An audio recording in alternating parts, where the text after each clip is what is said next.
All right, well, I guess I am live. Um, just thought I'd get on here and do an impromptu conversation. Well, not really a conversation, just really talking about things that are on my mind.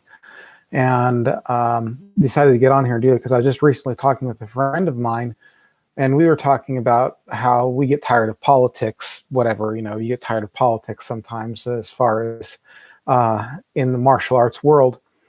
And he asked me the question, do you ever get tired of politics? And I responded by simply saying, well, I do get tired of politics, but, for me, talking theory and stuff is okay as long as it doesn't interfere with my training. And there has been a couple times where politics has interfered with my training. And politics can run from anywhere from, who runs your organization, like politics, to like, oh, we don't associate with these guys or whatever. I mean, you know what politics means. If you're in the martial arts world, you know what politics mean. And as long as it doesn't interfere with my training, I really don't mind discussing it kind of theoretically. It's kind of a fun for me to discuss some things sometimes. But every once in a while, it will interfere with you. It will interfere with what you want to do. I've had situations where, you want to go to a school or you want to learn from a friend, and they don't want to, and you're not allowed to because your school says you're not allowed to go to that school. You're not allowed to associate, or we don't do groundwork or whatever. I got a question here. I'm taking questions too, just so you know, but I do want to stick on the topic that I'm talking about. Do you think Bruce Lee would have put up with politics? That's one of those questions like, thank you, Andrew the Wanderer, for asking that question. That's one of those questions. It's like, you can't answer really for sure because Bruce Lee's not here.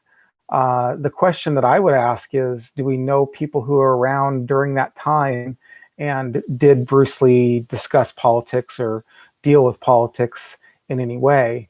So I don't know. I mean, you're asking me to basically take a guess on a guy that I never met, and I never met anybody who ever met him. I'm pretty far removed. I've had a few conversations online with a few people who have met him, but I've never personally trained with an original JKD student. So I'm second, third generation removed from Bruce Lee. That would be a question to ask somebody, like Steve Johnson or Steve Golden or somebody like that. What he did with politics. But I don't know. I really don't know. I think we all have a toleration as far as politics go, and I don't think he would have been any different. I think he would have tolerated some amount of it because, being a nice person or, just being a decent human being, you tolerate some things, and then at some point you kind of go, oh, I don't want to deal with that anymore. So I imagine he would be the same way.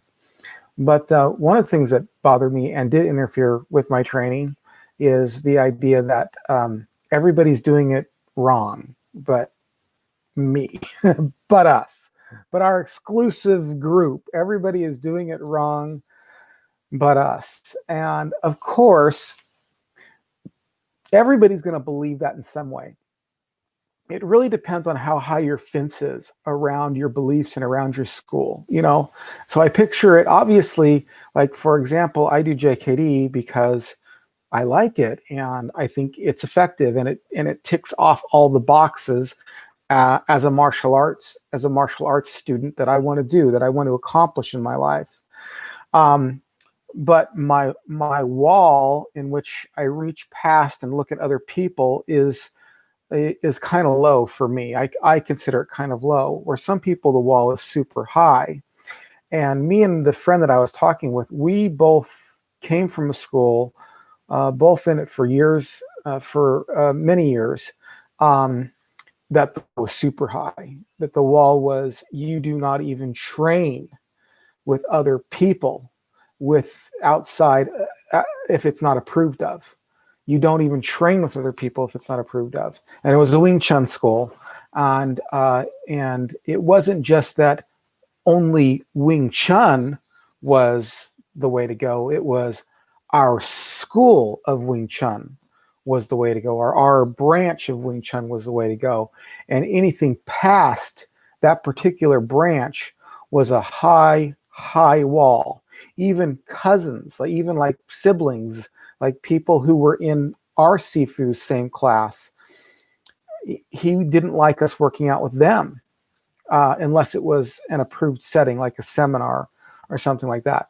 But as far as like a totally different, like if so we came from the I Ching school, and if there was somebody there from the Wang Shenglong school, like you met him, and he said, "Oh yeah, I met the guy," he would be like, "What? Well, you didn't work out with him, did you? You didn't, yeah, they don't do it right over there at that school."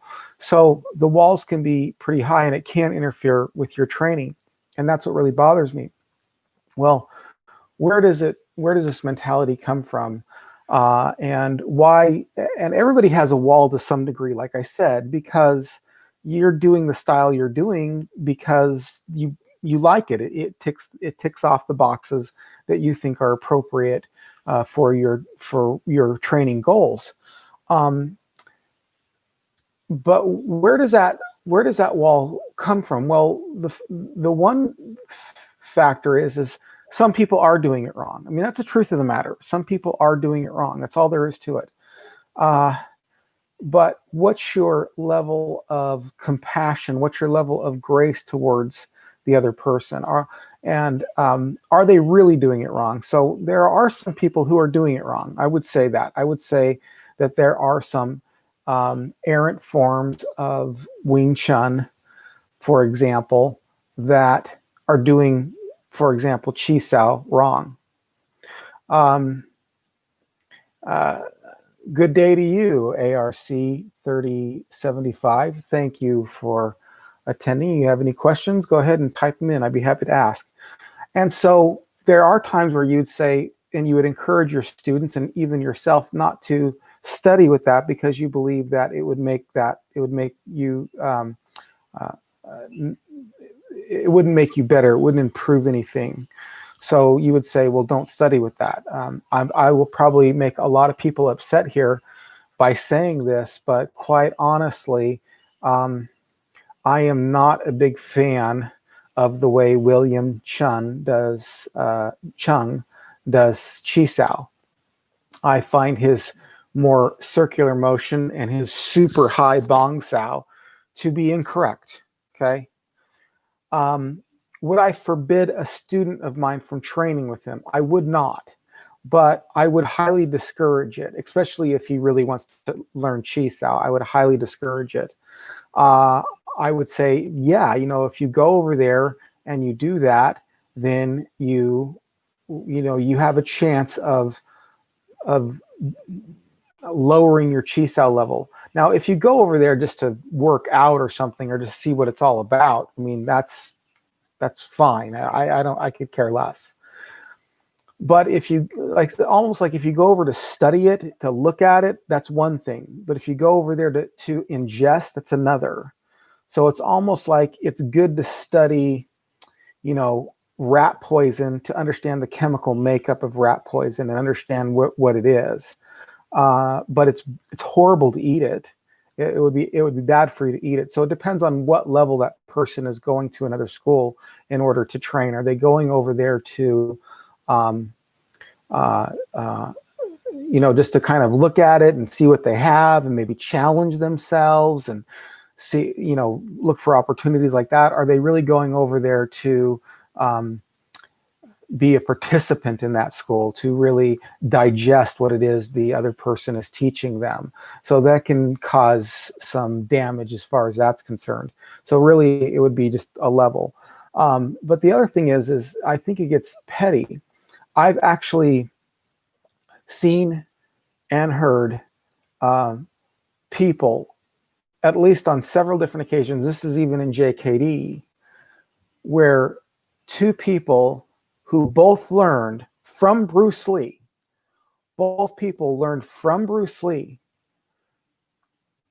the other person wrong in their understanding of the 5 ways of attack. Okay. So as you know, Bruce Lee developed 5 methods of attack. If you're in JKD, that's part and parcel of what JKD is.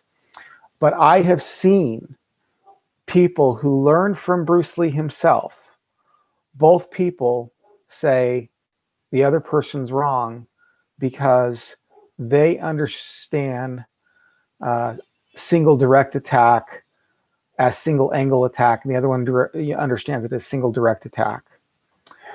So in the end of the day, you do have to find what works for you. You just have to find what works for you.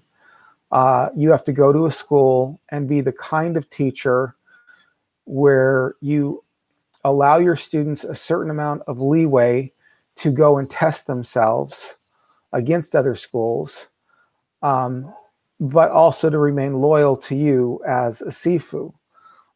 And nobody likes disloyalty. I get that. I mean, you know, if one of my students decided to go somewhere else, I would be hurt. But I wouldn't be so hurt that I would go like, you know, I'm never going to talk to you again, or we're not going to open our school doors to you again. And it really comes down to this idea that I started, that I opened this up with, is that is, you know, everybody's doing it wrong but me. And I see that all the time. And I think what I would rather see is, yes, there are some people who are doing it wrong. There just are. But how many people are doing it differently and it's working for them? I mean, are we really following the JKD model and looking at what they're doing and going, okay, look, that is working for them for whatever goal they want to have: fighting, MMA, self-defense, working out, expression of art, movie, theoretics, that kind of stuff. Whatever their goal is that working for them? And if it's working for them, then that's fine. That's okay with me. They're not doing it wrong. They're just doing it differently. I try to keep my bar of they're doing it wrong pretty low, because I know that just because you can paint yourself into a corner, quite literally, you can totally paint yourself into a corner and go, well, everybody's doing it wrong but me, and I'm in this little circle and everybody else is outside the circle, and my walls are up and they're high. And if you disagree with me in any way whatsoever, you're doing it wrong. You're anathema. You're cursed. People treat, it's funny. People treat martial arts and diets like a religion. That's so interesting that people do that. You know, they almost treat those two things as though they're a religion. You know, as though their Sifu could do no wrong, or the training thing, their training methods of a particular school could never ever be improved upon. There's going to be improvement. There's absolutely going to be improvement. And there's going to be adjustments that are made. There's just no two ways about it. If you're fighting in a rice paddy, you're going to hold a particular stance than if you're in the street. You can't use the same kind of footwork depending upon your circumstances. So that's really all there is to it. So they're not doing it wrong. They're just doing it differently. But don't be afraid to say somebody's doing it wrong if they're really doing it wrong. You might say, you might say this, you might say, I learned it differently. I learned it this way. If that person wants to do it that way, that's okay. And if you feel more comfortable over there doing it that way with them, then power to you. That's awesome. It's great. I hope you would do well, as long as it's serving you and you're not serving it. And that is the big takeaway from any system. Look, man, this is the big takeaway from any system. Every system can be a great servant, but every system is a terrible master. Absolutely terrible master. Are you going into a system and having it serve you, or are you going into a system and having you serve it? See, that's the difference. And the idea of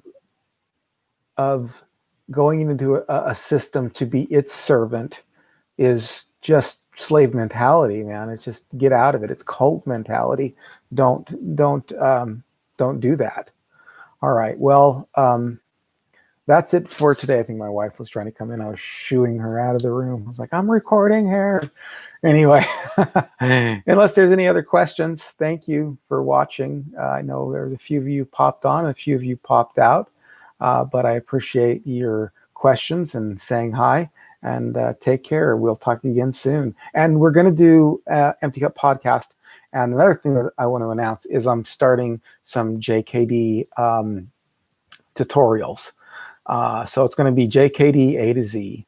And I'll let you in on that a little bit more as we go along. So I already did some filming for that this week, and it's going to be uploaded pretty soon. All right, we will see you later. Take care.